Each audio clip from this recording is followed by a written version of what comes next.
welcome back to YouTube channel Maths Miracle. I am Kayan. And I am Kiana, and today we'll be telling you how to study biochemistry in first year MBBS. We have also uploaded how to study anatomy and physiology in our previous videos. The link is given in the description down below. Go check it out. So, talking about biochemistry, it is the most ignored subject in first year MBBS. अब आपको लगेगा कि मैंने इसको ignore subject क्यों बोला, क्योंकि जब आप फर्स्ट ईयर में होंगे तब एनाटमी पढ़ने में आपका बहुत सारा टाइम चला जाएगा. टेक्निकली इफ़ वी से अप्रोक्स 50 to 60% आपका टाइम उसमें ही डिवोटेड रहेगा, क्योंकि एनाटमी काफ़ी नया सब्जेक्ट लगेगा आपको और उसको याद करने में और समझने में आपको काफ़ी ज़्यादा टाइम भी जाएगा. और कंपैरेटिवली फिजियो सबसे ज़्यादा इजी है. सो फिजियोलॉजी पढ़ने में आपको ज़्यादा मज़ा है, क्योंकि एनाट करने के बाद आपका ब्रेन ऑलरेडी एग्जॉस्ट हो जाएगा. सो आप वो टॉपिक पे जाएंगे जो इजी हो समझने में. सो आप फिजियो पे स्किप करेंगे और उन सब के बीच में बायोकेमिस्ट्री रह ही जाएगा. और if we say in terms of difficulty, so biochemistry ranks second, like anat first, then biochemistry and then comes physiology. And also a lot of colleges they don't have good faculties in biochemistry. So मतलब हर college में almost यही scene होता है. Professor आएंगे, वो 1 घंटा जो आपका लेक्चर होगा उसमें बीपीटी होगी, वो पढ़ेंगे, कोई एक्सप्लेनेशन नहीं होगा या तो बहुत मिनिमल एक्सप्लेनेशन होगा, क्योंकि बायोकेमिस्ट्री एक ऐसा सब्जेक्ट है जो फैक्ट्स पे डिपेंडेड है. तो एक्सप्लेनेशन ज़्यादा कुछ आता नहीं है. तो ऐसे रिपीटेडली जब ऐसे कम एक्सप्लेनेशन हो या मिनिमम एक्सप्लेनेशन हो प्रोफेसर्स की तरफ से, तो वो सब्जेक्ट बोरिंग होने लगता है. तो मतलब जैसे हमने भी पढ़ा था last year first year MBBS में, और आप भी देखोगे कि YouTube से ज़्यादा अच्छे से आप पढ़ाई कर पाओगे. So how to study biochemistry. सबसे पहली चीज़ आती है कि बुक कौन सी रेफर करनी है. सो हमने ऑलरेडी वो चीज़ कवर की हुई है हमारे first year MBBS book review में. वो वीडियो की लिंक डिस्क्रिप्शन में होगी. Starting with general biochemistry. General biochemistry में आपके टॉपिक्स होंगे जैसे कि cell, carbohydrate, protein, lipids, amino acid, nucleotides, enzymes etcetera. ये सारे जो टॉपिक्स हैं जनरल बायोकेमिस्ट्री के, वो आपने 11th-12th में पढ़े ही होंगे. तो आपको सिर्फ आपकी मेमोरी ब्रश अप करनी है और सेल्फ स्टडी इनफ होगी जनरल बायोकेमिस्ट्री के लिए. Then comes metabolism. Metabolism biochemistry का सबसे ज़्यादा डिफिकल्ट पार्ट है, और ये पार्ट ऐसा है जो पढ़ने से ज़्यादा लोग डरते भी हैं. लेकिन ट्रस्ट अस, जब आप ये पार्ट कवर कर लोगे तो आपका 50% बायोकेमिस्ट्री ऐसे ही हो जाएगा. Metabolism includes metabolism of carbohydrates, proteins, nucleotides, lipids etcetera.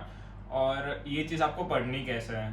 Suppose कि आपका मेटाबॉलिज्म ऑफ कार्बोहाइड्रेट स्टार्ट हुआ है, तो आपको घर आना है, जो भी टॉपिक कवर हुआ है उसके अंदर जो भी साइकिल है, आपको घर आके टेक्स्ट बुक खोल के वो साइकिल एक चार्ट पे बना देनी है, या तो फिर एक अलग मतलब नोटबुक बना देनी है. उसके लिए आपको वो साइकिल पहले ड्रॉ करनी है और उसको लर्न करना है. उसको लर्न के लिए आप उसको मतलब 2-3 बार रिवाइज करोगे तो वो आपको लर्न हो जाएगी कौन कौन से स्टेप्स हैं. उसके बाद आपको टेक्स्ट बुक खोलनी है और जो भी थियरी है, वो चार्ट के बाजू में जो भी थियरी दी हुई है, वो साइकिल की आपको थियरी देखनी है और उसको पढ़ना है. सो जब आप वो पढ़ोगे तो आपको सारे स्टेप्स में क्या क्या हो रहा है वो आपको समझ में आ जाएगा. और उसके बाद आपको साथ में करना क्या है. थियरी जब आप पढ़ोगे तो ऐसी थोड़ी बहुत चीज़ें होगी जो वो साइकिल में इंक्लूडेड नहीं होगी. सपोज कि रेट लिमिटिंग स्टेप हो गया, उसके इनहिबिटर्स हो गए, वो साइकिल की एनर्जेटिक्स हो गई. फिर जो जो एंजाइम्स वो साइकिल में यूज़ हुई है, वो एंजाइम्स अगर नहीं होंगे तो वो एंजाइम डेफिशिएंसी में कौन कौन से डिसीज़ या डिसऑर्डर्स कॉज होंगे, वो भी आपको वो चार्ट या वो अलग से जो आपने बनाया है उसमें ही लिख देना है. और ये चीज़ करने के बाद आपको वो चीज़ रिवाइज करते रहना है. फिर आप नेक्स्ट टाइम जब ये वापस पढ़ोगे साइकिल वो, तो आपने जो वो अलग से शीट में बनाई हुई है वो साइकिल वो ही पढ़ना है.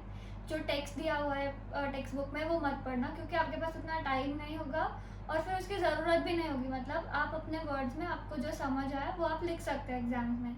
देन कम्स जेनेटिक्स और मॉलिक्यूलर बायोलॉजी एंड बायोटेक्नोलॉजी. ये सारी चीज़ें आपने 11th-12th में जब आप नीट की प्रिपरेशन कर रहे होगे तो आपने पढ़ी ही होगी. फ़र्क सिर्फ इतना है कि अभी ये सब चीज़ें थोड़ी बहुत डिटेल में दी हुई है, लेकिन बेस आपका वो का वही रहेगा. जब आप जेनेटिक्स या ये सब पढ़ रहे हो तो avoid reading from golden standard books, क्योंकि इस गोल्डन स्टैंडर्ड बुक्स में जो लैंग्वेज होती है वो बहुत हार्ड होती है समझने के लिए, और आपको उसको समझने भी बहुत टाइम लगेगा. मतलब क्या दिया हुआ है, टेक्स्ट क्या दिया हुआ है, बहुत हार्ड लैंग्वेज में होता है, ईजी नहीं होता वो रिटेन करने के लिए लास्ट मोमेंट तक. और मतलब गोल्डन स्टैंडर्ड बुक से बेटर है कि आप सत्यनारायण पढ़ो, उसमें बहुत सिस्टमेटिकली चीज़ें दी हुई है और इजी लैंग्वेज में दिया हुआ है, जिसकी वजह से आप लास्ट मोमेंट तक एग्जाम्स तक अच्छे से रिटेन कर पाओगे और रिवीजन करने में भी बहुत इजी रहेगा आपको। Then comes clinical and other topics. उसमें आपके डिसीजेस इंक्लूडेड है, जैसे कि AIDS, cancer, diabetes mellitus. Other topics में आएंगे organ function test of kidney and liver, antioxidants, free radicals, prostaglandins, detoxification और ऐसे सारे टॉपिक्स।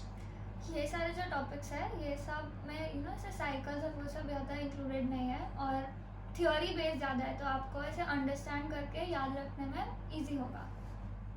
सो अब आते हैं कि एग्जाम पॉइंट ऑफ व्यू से आपको बायोकेमिस्ट्री कैसे पढ़ना है। सी टू बी ऑनेस्ट, आपको बायोकेमिस्ट्री पढ़ने में सबसे कम दिन लगेंगे। आपको आई गेस 2 to 3 वीक्स में आपका पूरा बायोकेमिस्ट्री कवर हो जाएगा। सो वो पढ़ने के लिए आपको अप्रोच क्या डालनी है, उसके लिए आपको IMPs पढ़ने। IMPs वही आप सीनियर से ले सकते हो या तो हम भी आपको प्रोवाइड करेंगे। प्लस आपको यूट्यूब से मेटाबॉलिज्म या जेनेटिक्स के जो पार्ट आपको डिफिकल्ट लगते हैं उसके लेक्चर्स देख लेने हैं। और बायोकेमिस्ट्री में ऐसे चीज़ें, ऐसे टर्म्स होंगे जो आपको पहली बार में शायद समझ में नहीं आएंगे या वो याद करने में आपको डिफ़िकल्टी रहेगी, लेकिन जैसे जैसे आप रिवीजन करते जाओगे वो टर्म्स आपको याद रह जाएंगे। सो उसका पहले से आप टेंशन मत लेना कि ये टर्म्स ऐसे हैं और काफ़ी डिफिकल्ट है तो मेरे से याद नहीं हो रहे हैं। इवेंचुअली आपको सब याद हो जाएगा। और बायोकेमिस्ट्री में नोट्स बनाना नेसेसरी नहीं है, जो साइकिल्स है, टेबल्स है, वो सब आप समझ लोगे, वो इनफ है। मतलब हमने खुद ने फर्स्ट ईयर में बायोकेम में नोट्स नहीं बनाई थी, डायरेक्टली टेक्स्ट बुक में से ही पढ़ लेना। और उस ऐसे इम्पॉर्टेंट इन्फॉर्मेशन को हाईलाइट करने के लिए आप हाईलाइटर्स या कलर पेन यूज़ कर सकते हो, जिससे आप वो जो एक्स्ट्रा इन्फॉर्मेशन है उसको आप रिमूव कर सकते हो, ओमिट कर सकते हो पढ़ते time.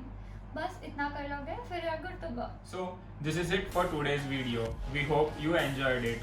If you like our work, then do like, comment and share this video with your batchmates and friends as much as possible. And also don't forget to subscribe to our YouTube channel.